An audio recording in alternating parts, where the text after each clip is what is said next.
بسم اللہ الرحمن الرحیم۔ شیطان کی کمزوری۔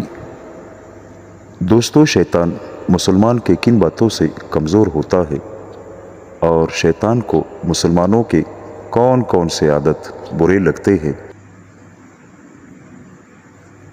ایک بار رسول اکرم صلی اللہ علیہ وآلہ وسلم نے شیطان کو دیکھا کہ بہت کمزور لاغر نظر آ رہا تھا۔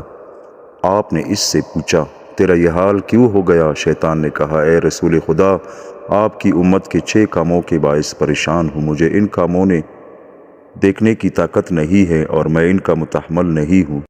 جب ایک دوسرے سے ملاقات کرتے ہیں تو سلام کرتے ہیں، ایک دوسرے سے مصافحہ کرتے ہیں، ہر کام کا ارادہ کرنے سے قبل انشاءاللہ کہتے ہیں، گناہ ہو جائے تو استغفار کرتے ہیں، آپ کا نام سنتے ہی صلوات پڑھتے ہیں، ہر کام کی ابتدا میں بسم اللہ الرحمن الرحیم کی تلاوت کرتے ہیں۔